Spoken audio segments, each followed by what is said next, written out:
El reino de la divina voluntad en medio de las criaturas. Libro de cielo.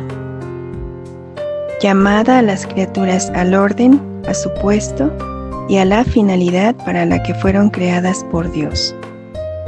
Sierva de Dios Luisa Picarreta, la pequeña hija de la divina voluntad. Renovación del desposorio. Desposorio ante la Santísima Trinidad. La instruye sobre la fe, la esperanza y la caridad. En este estado que he mencionado, pasé cerca de 3 años y continuaba estando en la cama, cuando una mañana Jesús me hizo entender que quería renovar el desposorio, pero no ya en la tierra como la primera vez, sino en el cielo, ante la presencia de toda la corte celestial. Así que estuviese preparada para una gracia tan grande. Yo hice cuanto más pude para disponerme, pero que, siendo yo tan miserable e insuficiente para hacer ninguna sombra de bien, se necesitaba la mano del artífice divino para disponerme, porque por mí jamás habría logrado purificar mi alma.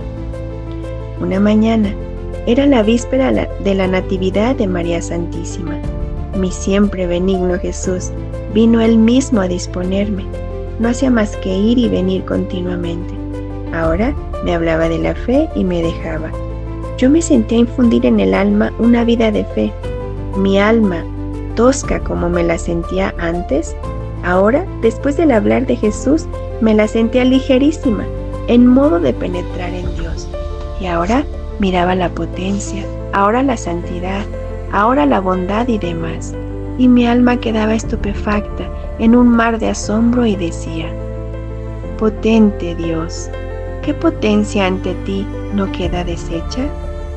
Santidad inmensa de Dios, ¿qué otra santidad, por cuán sublime sea, osará comparecer ante tu presencia? Después me sentía descender en mí misma y veía mi nada, la nulidad de las cosas terrenas, como todo es nada delante de Dios.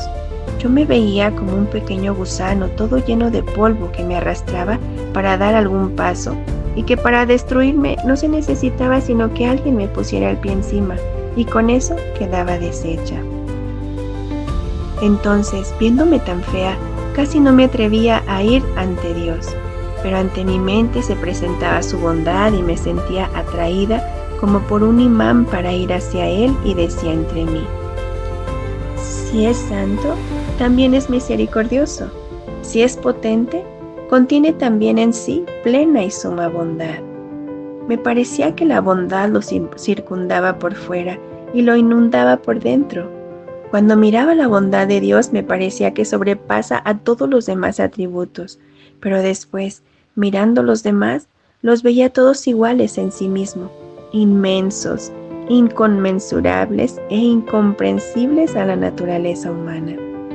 Mientras mi alma estaba en este estado, Jesús regresaba y hablaba de la esperanza.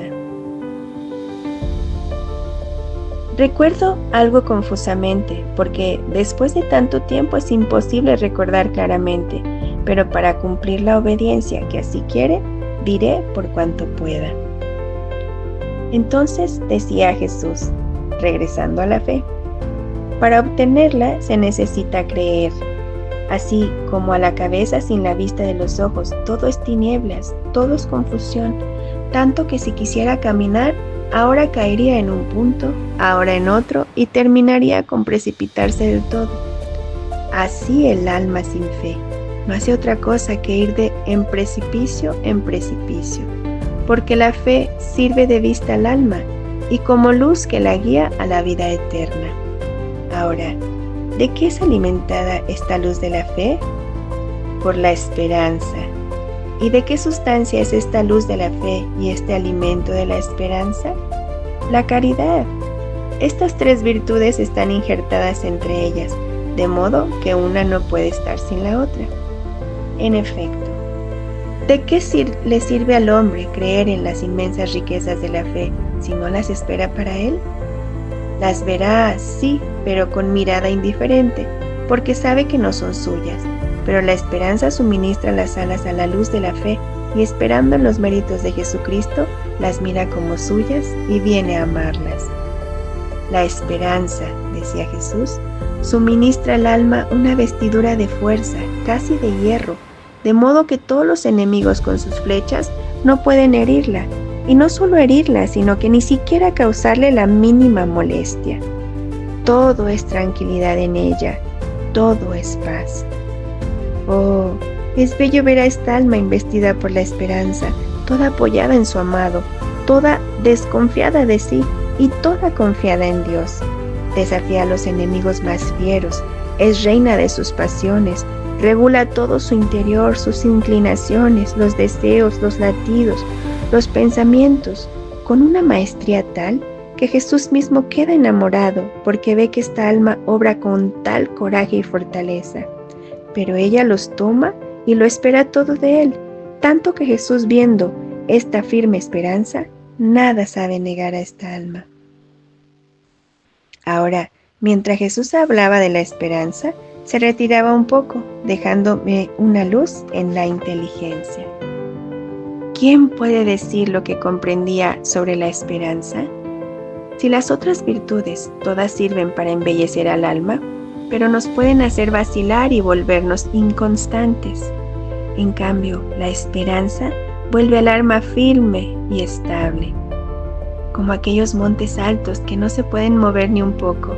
A mí me parece que el alma investida por la esperanza le sucede como a ciertos montes altísimos, que todas las inclemencias del aire no les pueden hacer ningún daño. Sobre de estos montes no penetra ni nieve, ni vientos, ni calor. Cualquier cosa se podría poner sobre de ellos, y se puede estar seguro que aunque pasaran cientos de años, que ahí donde se puso, ahí se encuentra. Así es el alma vestida por la esperanza. Ninguna cosa le puede dañar, ni la tribulación, ni la pobreza, ni todos los accidentes de la vida. A lo más la desaniman un instante, pero dice entre sí: yo todo puedo obrar, todo puedo soportar, todo sufrir, esperando en Jesús, que es el objeto de todas mis esperanzas. La esperanza vuelve al alma casi omnipotente, invencible, y le suministra la perseverancia final, tanto que solo cesa de esperar y perseverar cuando ha tomado posesión del reino del cielo. Entonces deja la esperanza y todo se arroja en el océano inmenso del amor divino. Mientras mi alma se perdía en el mar inmenso de la esperanza, mi amado Jesús regresaba y hablaba de la caridad diciéndome: a la fe y a la esperanza se une la caridad, y ésta une todo lo de las otras dos, de modo de formar una sola, mientras que son tres. He aquí, oh esposa mía, simbolizada en las tres virtudes teologales a la Trinidad de las divinas personas. Luego prosiguió: si la fe hace creer, la esperanza hace esperar, la caridad hace amar. Si la fe es luz y sirve de vista al alma, la esperanza, que es el alimento de la fe, suministra al alma el valor, la paz, la perseverancia y todo lo demás. La caridad, que es la sustancia de esta luz y de este alimento, es como aquel ungüento dulcísimo y olorosísimo que, penetrando por todas partes, aplaca, endulza las penas de la vida. La caridad vuelve dulce el sufrir y hace llegar al alma aún a desear este sufrimiento. El alma que posee la caridad expande olor por todas partes. Sus obras, hechas todas por amor, despiden olor grandísimo. ¿Y cuál es este olor? Es el olor de Dios mismo. Las otras virtudes vuelven al alma solitaria y casi rústica con las criaturas. La caridad, en cambio, siendo sustancia que une los corazones. ¿Pero en dónde? En Dios. La caridad, siendo un ungüento olorosísimo, se expande por todas partes y por todos. La caridad hace sufrir con alegría los más despiadados tormentos y llega a no saber estar sin él sufrir. Y cuando se ve privada de él, dice a su esposo Jesús: sosténme con los frutos, como es el sufrir, porque languidezco de amor. ¿Y en qué otra manera puedo mostrarte mi amor sino en el sufrir por ti? La caridad quema, consume todas las otras cosas y aún las mismas virtudes, y convierte todo en ella. En suma, es como reina que quiere reinar en todas partes y que no quiere ceder este reinar a ninguno. ¿Quién puede decir lo que me quedó después de este hablar de Jesús? Digo solo que se encendió en mí tal deseo de sufrir, y no solo deseo, sino que siento en mí como una infusión, como una cosa natural, tanto que tengo para mí como la más grande desgracia el no sufrir. Después de esto, aquella mañana, Jesús, para disponer mayormente mi corazón, habló sobre el aniquilamiento de mí misma. También me habló sobre el deseo grandísimo que debía excitarme para disponerme a recibir la gracia. Me decía que el deseo suple las faltas e imperfecciones que puedan existir en el alma, que es como un manto que cubre todo. Pero esto no era un hablar simplemente, era un infundir en mí lo que decía. Mientras mi alma estaba excitándose en encendidos deseos de recibir la gracia que Jesús mismo me quería hacer, Él regresó y me transportó fuera de mí misma hasta el paraíso. Y ahí, ante la presencia de la Santísima Trinidad y de toda la corte celestial, renovó los desposorios. Jesús sacó el anillo adornado con 3 piedras preciosas, blanca, roja y verde, y lo entregó al Padre, quien lo bendijo y lo devolvió al Hijo. El Espíritu Santo me tomó la mano derecha y Jesús me puso el anillo en el dedo anular. Después fui admitida al beso de las 3 divinas personas y me bendijeron. ¿Quién puede decir mi confusión cuando me encontré delante de la Santísima Trinidad? Solo digo que en cuanto me encontré ante su presencia, caí rostro en tierra, y ahí habría permanecido si no hubiera sido por Jesús, que me animó para ir a su presencia. Tanta era la luz, la santidad de Dios. Solo digo esto, las otras cosas las dejo porque las recuerdo confusamente. Después de esto, recuerdo que pasaron pocos días y al recibir la comunión perdí los sentidos y vi a la Santísima Trinidad que había visto en el cielo presente ante mí.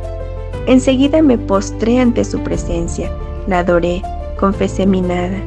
Recuerdo que me sentía tan abismada en mí misma que no me atreví a decir una sola palabra, cuando una voz salió de en medio de ellos y dijo: «No temas, date ánimo, hemos venido para confirmarte como nuestra y tomar posesión de tu corazón». Mientras esta voz así decía, vi que la Santísima Trinidad descendió en mi corazón y se posesionaron de él y ahí formaron su sede. ¿Quién puede decir el cambio que sucedió en mí? Me sentía divinizada, no más vivía yo sino ellos vivían en mí. A mí me parecía que mi cuerpo fuera como una habitación y que dentro habitase el Dios viviente, porque yo sentía la presencia real sensiblemente en mi interior. Oía su voz clara que salía de dentro de mi interior y resonaba en los oídos del cuerpo. Sucedía precisamente como cuando hay gente dentro de una habitación, que hablan y sus voces se oyen claras y distintas aún desde fuera. Desde entonces no tuve más la necesidad de ir en busca a otros lugares para encontrarlo, sino que lo encontraba dentro de mi corazón.